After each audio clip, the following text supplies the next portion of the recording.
राज्य की बैठक को इसलिए बुलाया गया है ताकि हम लोग विधानसभा के चुनाव में हम लोग की तैयारियां क्या होंगी, कैसे हम लोग विधानसभा के चुनाव को फतह करेंगे और इस राज्यवासियों के जो मुद्दे हैं उनके समाधान के लिए जाके नीति नियम बनाने में हस्तक्षेप कैसे करेंगे, इन सब गंभीर विषयों पर चर्चा परिचर्चा की जा रही है। चर्चा परिचर्चा भी जारी भी है।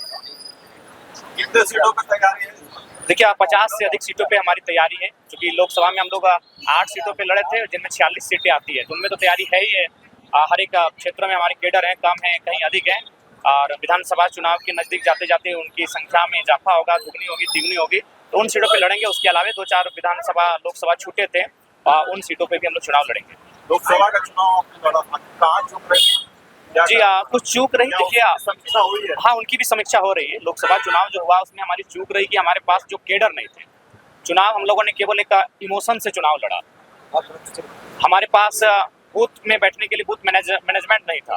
अगर बूथ मैनेजमेंट होते हैं, अगर एक बूथ में मान के चलिए 20 बूथ ही एक्स्ट्रा ऐड होते हैं, तो हमारे पास मान के चलिए 2000 बूथ हैं, तो 2000 को आप 20 से गुना करके देख लीजिए। तो कुल मिलाकर हमें लगता है कि बूथ मैनेजमेंट में हमारी कमी रही, हमारी कमी जो हमारे केडर्स रहे उनमें कमी रही। हम केडर्स भी अगर रखते तो कम से कम केडर वोट भी हमें आता।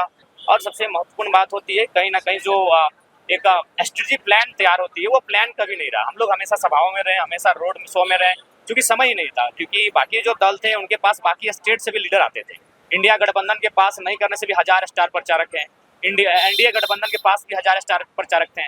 लेकिन जरा महतो की टीम में सारा चीज हम लोग के सेंट्रल के जो 2-3 चेहरे थे उन्हीं के इर्द गिर्द घूम रहा था, तो इसलिए थोड़ा सा मैंने साधन संसाधन की कमी, समय का अभाव रहा। अगर समय और 10 दिन मिलता तो गिरिडीह लोकसभा हम चुनाव जीत जाते, ये मेरा विश्वास। अच्छा, जो लोकसभा में चुनाव लड़े हैं वो क्या विधानसभा में उतरेंगे?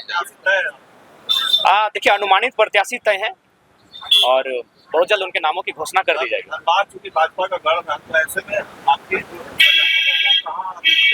देखिए धनबाद में नो डाउट शहर होने के कारण हम लोग थोड़ा सा है पिछड़े, सत्य को स्वीकार करने में आपत्ति नहीं है। हालांकि हम लोग सरल स्वभाव के हैं, लोग कभी कुछ बातों पे स्किप कर जाते हैं, लेकिन हम स्किप नहीं करेंगे, सत्य है। लेकिन हम लोग धनबाद में कुछ ऐसे नेतृत्व को चुन के लाएंगे जो सबको चौंकाएंगे भी और हमारे संगठन को मजबूत भी बनाएंगे। देखिए ये तो तय है कि हम लोग आज उत्तरी छोटानागपुर की 25 सीटों पे चुनाव लड़ेंगे। जो 7 जिला उत्तरी छोटानागपुर पे आते हैं, उन तमाम जो 25 सीटें आती हैं, उन 25 सीटों पे हम लोग विधानसभा का चुनाव लड़ेंगे। उन सीटों पे कहीं किंतु परंतु कुछ भी नहीं है। और बाकी नहीं, गठबंधन नहीं करेंगे। हम लोग अपने दल के आधार पे चुनाव लड़ेंगे। हम लोग किसी गठबंधन के छत्र छाया में चुनाव लड़ने नहीं जा रहे हैं। ठीक है। लोकसभा चुनाव जो लड़े हैं उनको टिकट मिलेगा क्या विधानसभा? नहीं, देखिए वो वहाँ के हमारे जो संगठन के फीडबैक है वो तय करेंगे। क्योंकि पहले तय हुआ था कि जो लोग लोकसभा, क्योंकि हम लोग विकेंद्रीकरण की लगातार बात करते हैं कि सबको अवसर मिलेगा, तो अगर इसीलिए हम लोगों ने पहले ये तय किया था। लेकिन अगर जरूरत पड़ी तो चुनाव लड़ते हुए दिखेंगे। बाकायदा ये तय वहाँ की जो टीमें हैं, वहाँ के जो साथी हैं वही तय करेंगे। देखिए अगर जहाँ तक मेरा सवाल है, मैं गिरिडीह लोकसभा की किसी एक सीट पे चुनाव लड़ूंगा और धनबाद लोकसभा, हजारीबाग लोकसभा में से किसी एक सीट पे चुनाव लड़ूंगा। तो यही फिलहाल मंथन चल रहा है और संगठन का भी यही निर्णय है। जातीय समीकरण भी रहेगा क्या? नहीं, जातीय समीकरण नहीं, जो पहले से आंदोलन में जुड़े हैं, जो हमेशा अगुवाई किए हैं। हालांकि सामाजिक समरसता की बात हर कोई करता है, हर कोई करना भी चाहिए, सोशल इंजीनियरिंग का ध्यान रखना चाहिए। लेकिन कुल मिलाकर जो आंदोलन से जुड़े लड़के हैं वो प्रथम रहेंगे। उसके बाद बाकी जो समीकरण आप कह रहे हैं वो उस पर हम जी, हमारा सबसे पहला मुद्दा यही है कि आज भी 24 वर्ष हो गए झारखंड को, अगर आज भी इस राज्य की एक स्थानीय डोमिसाइल पॉलिसी नहीं है, एक मजबूत डोमिसाइल पॉलिसी नहीं होने के कारण जब भी यहाँ की कोई वैकेंसी आती है तो उस डोमिसाइल पॉलिसी नहीं होने के कारण उसका नियोजन नीति में हस्तक्षेप नहीं हो पाता है और हमारी सीटों को गैर झारखंडियों में बांट दिया जाता है, जो कि दुर्भाग्य है। तो इसीलिए मेरा मानना है कि एक मजबूत स्थानीय नीति बने, फिर उस स्थानीय नीति के आधार पर एक नियोजन नीति बने। क्योंकि हमारा क्षेत्र नौकरियों के बाद, सरकारी नौकरियों के बाद अगर हम कहीं रोजगार सृजन करते हैं तो औद्योगिक क्षेत्र में करते हैं और माइंस के एरियाज में करते हैं। तो अतः वहाँ जो हमारा कंपनी का जो एक्ट होगा उनमें हम लोग राज्य सरकार का जो आवेदन मैंने संदेश होगा वो केंद्र को भेजा जाएगा कि कंपनी एक्ट में ऐसा संशोधन हो ताकि वहाँ के रैयत, वहाँ के विस्थापित और उस आसपास के क्षेत्रों में बसने वाले लोगों को मैक्सिमम लाभ हो। हम लोग कृषि प्रधान क्षेत्र में आते हैं तो राज्य की एक बेहतर कृषि नीति बनाई जाएगी। यहाँ की जो शिक्षा और स्वास्थ्य है उनको सुदृढ़ किया जाएगा, उनको मजबूत किया जाएगा। आज अगर हम शिक्षा की बात करें तो अगर गाँव में आप चले जाएं तो 9वीं 10वीं में जो बच्चे आ गए हैं वो भी आज अंग्रेजी की बात करें या हिंदी की बात करें, मतलब बहुत लोग ऐसे भी हैं जो शायद शुद्ध रूप से लिख नहीं पाते हैं। तो शैक्षणिक व्यवस्था भी हमारी कहीं ना कहीं थोड़ा सा बाकी प्रदेशों की तुलना में हम पीछे हैं। तो उसके लिए हमें लगता है जो उपाय करने होंगे, जिन उपकरणों का इस्तेमाल करना होगा, उपयोग करना होगा, उनके माध्यम से हम लोग जाएंगे। अगर स्वास्थ्य की बात करेंगे तो आज हाईकोर्ट बाकायदा कह रही है, रिम्स को फटकार लगा रही है। आपके यहाँ तो एनएमसीएच की क्या कहानी है, पत्रकार बंधु आपसे छुपा नहीं है, लेकिन रिम्स की कहानी क्या है वो हाईकोर्ट बता रही है, उनको फटकार लगा रही है कि अगर आपसे नहीं संभलता है तो रिम्स को बंद कर दें। तो ऐसे में हमारे स्वास्थ्य व्यवस्था पर भी सवाल खड़ा है। अतः हम लोग राज्य की एक बेहतर स्वास्थ्य नीति बनाएंगे, जिसमें किस प्रकार से डॉक्टरों की व्यवस्था होगी, किस प्रकार से बाकी जो उपकरणों की व्यवस्था होगी, उस पर हम लोग विशेष ध्यान केंद्रित करेंगे। फंडिंग की कुछ कमी वगैरह का महसूस होती है लोकसभा चुनाव? देखिए, अगर हम लोग चुनाव अगर थोड़ा सा भी मतलब बाकी लोग नेता जो जिस प्रकार से जीतना चाहते हैं, अगर जीतना चाहते हम लोग जीत जाते हैं। 1 लाख वोट को आप 1 लाख मत देखिए, आप देखिए 50,000, अगला का 50,000 लाना था, आप 50,000 अपने तरफ आ रहा है। तो अगर हम लोग वहाँ अगर जनता को बूथ के माध्यम से अगर हम लोग 10-15 लाख भी खर्च करते हैं तो चुनाव हमारे पास होता है। लेकिन हम लोगों ने उन सब चीज़ों को सिरे से खारिज कर दिया। लेकिन फिर भी फंडिंग की कमी, इस बात को स्वीकार करना होगा।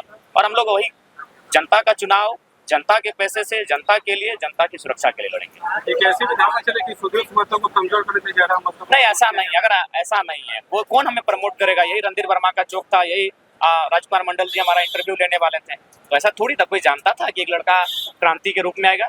और हमने तो मुद्दों की बात की, हमने विस्थापन की बात की। आज कौन शख्स है झारखंड में जो इन मुद्दों पर मतलब झारखंडियत भावना के साथ और ठेठ भाषा में समझाता है? कौन है जो मैंने तमाम जो माफिया है उनको आंख दिखाता है? कल क्या हुआ लोधना की घटना आपको भी मालूम है। बताइए, कोई काम मांगने गया, आप गाड़ी चढ़ा देते हैं। ये कैसा संवैधानिक देश है, ये कैसा लोकतांत्रिक देश है? तो हमें तो हमारी निर्भीक अंदाज ने नेता बनाया, हमें तो हमारे निडर स्वभाव ने नेता बनाया है। हम किसी को ना अच्छा करने आए, मैंने अच्छा अगर करने आए तो हम जनता को करने आए, हम किसी को खराब करने नहीं आए किसी नेता को। उनके कर्तव्य, उनका व्यवहार, उनका विचार, उनका आचरण, उसके लिए वो रिस्पॉन्सिबल है।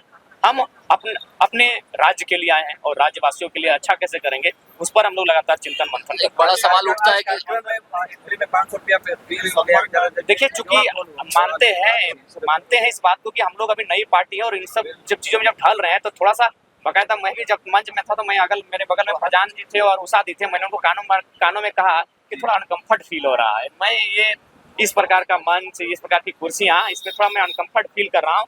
लेकिन जब आप पार्टी के लिए बढ़ते हैं, जब आप देश में आपकी पार्टी का नाम होता है, और देश में नहीं, मैं कहता हूँ इतिहास की चर्चा कीजिए कि कोई भी पार्टी अगर चुनाव लड़ी है तो कम से कम सिंबल से लड़ी है। हमारे सारे प्रत्याशी इंडिपेंडेंट, पूरे देश में कभी 8 प्रत्याशी ऐसे नहीं चुनाव लड़े हैं। तो ये तो देश में हम लोगों ने पहचान बनाई है, तो कुछ चीजों को थोड़ा आपको प्रोटोकॉल में ढलना पड़ता है।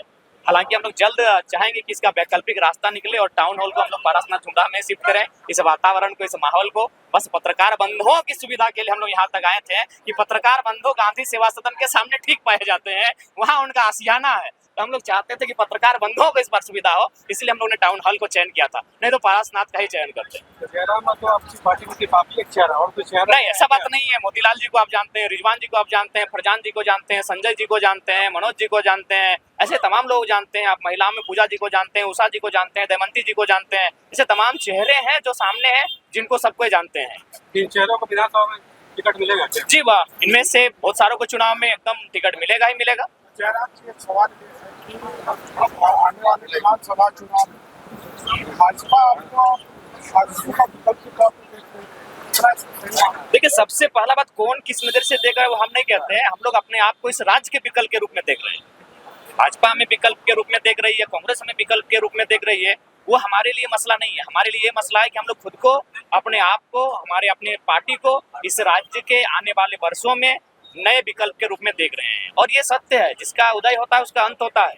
तो जो पार्टियां 30 साल पुरानी हैं, 40 साल पुरानी हैं, उनका एक दौर जाएगा जो डाउन की ओर जाएंगे, तो उस समय हम लोग इमर्ज होकर सामने आएंगे। तो इसलिए हम लोग अपना इस राज्य का एक नए विकल्प के रूप में आए हैं। एक बड़ा सवाल उठता है जयराम जी, इतना बड़ा कार्यक्रम, इतनी बड़ी पार्टी चलाने के लिए फंड कहाँ से आ रहा है? कई लोग कई तरह की बातें कर रहे हैं। नहीं, सारा फंड हम लोग का देख सकते हैं, आज आपके सामने हुआ है, बाकायदा यही रसीद काट रहे हैं। और जो भी साथी आए वो कुछ शुल्क दे के अंदर आए हैं, ये सबके सामने है। हम लोग कोई छुपा के कोई काम नहीं किए।